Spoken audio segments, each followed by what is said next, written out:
Yo, what is up, you guys? I am back for another review of Mandalorian Season 2, Episode 7, also known as Chapter 15, The Believer. So The Believer picks up with Cara Dune, Mando, Fennec Shan, and Boba going to pick up Mayfield, who's serving his time in this prison scrapyard. Don't really know how to describe it, but yeah, they end up picking up his character because he was a former Imperial, and they need him to break into this Imperial compound, which is an Imperial mining company that's mining rhydonium. So they need him to break in so he can access these codes in order to find or locate Moff Gideon's cruiser, so they can find Grogu. Sorry. This episode was really thought provoking because there were a lot of these ideas that Mayfield was presenting Mando with, and talking about the decisions that he has to make regarding him removing his helmet, and how far he's willing to go for that kid. And it kind of shows Mando's commitment and his love for Grogu, because he ends up taking his helmet off this episode in order to scan his face, because everybody else's faces would have been detected, through the Imperial records. So there was one quote with Mayfield. He was saying like, you make all these choices, but as long as you're able to sleep at night, then it was the right choice, or something like that.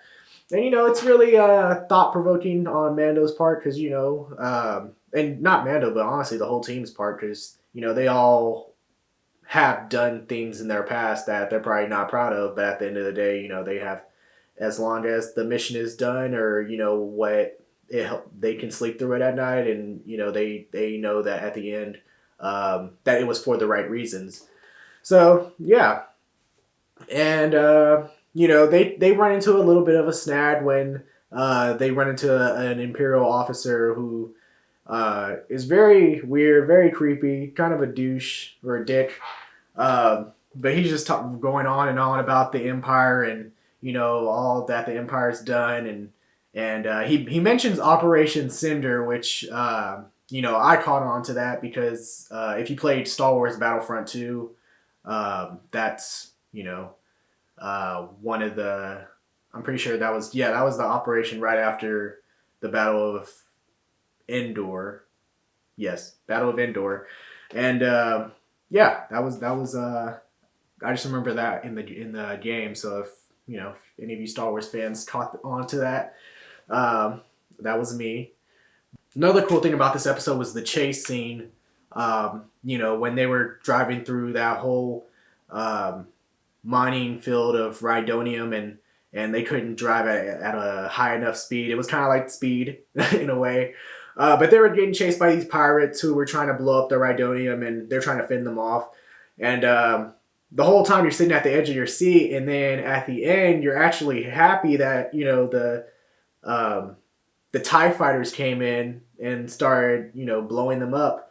And usually you don't really cheer for the Empire, but in this case, in this episode, you actually do find yourself cheering for them, and you kind of see a little bit behind the scenes of how they are when they have a victory. Because once they got into the compound, you see all these Imperial troops, and they're just all celebrating for the fact that they were able to get a successful job done getting the rhydonium in.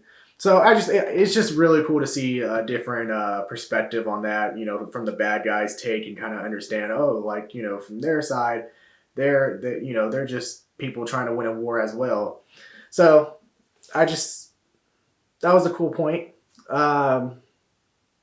But yeah, once Mando and Mayfield's character escape out of the compound, they end up blowing up the rhydonium, which blows up the compound as well. They escape on the Slave One. So Mando and Cara agree to let Mayfield go. They lie and say that he died in the explosion. They kind of feel like he redeemed himself with this mission, which, I mean, I agree, he kind of did. But yeah, there was this episode was directed by Rick Famuyiwa. I'm not really sure I know he was supposed to direct The Flash, but like I'm kind of familiar with some of the movies and shows that he's done. But he did a really good job with this episode. I actually really like the fact that they're having all these multiple directors come in. You can tell each episode's kind of different from one another by how they're shot, how they're made. But at the end of the day, they're all connected to one story. And it's just really cool to see. It gives a lot of directors a lot of creative visions.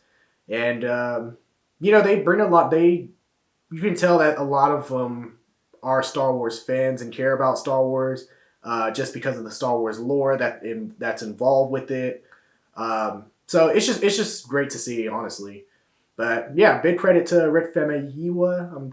I'm just winging it how he pronounces his name. But he did a job with this episode. Every episode's actually been really good so far. So I came away impressed with this one, and the finale is ahead, and I honestly don't know what to expect from that one. Although I probably do because I already watched it. But I'm gonna give you a reaction on that as well. But yeah, let me know what your guys' thoughts were on Chapter 15, The Believer. Did you enjoy it? And let me know down below in the comment section.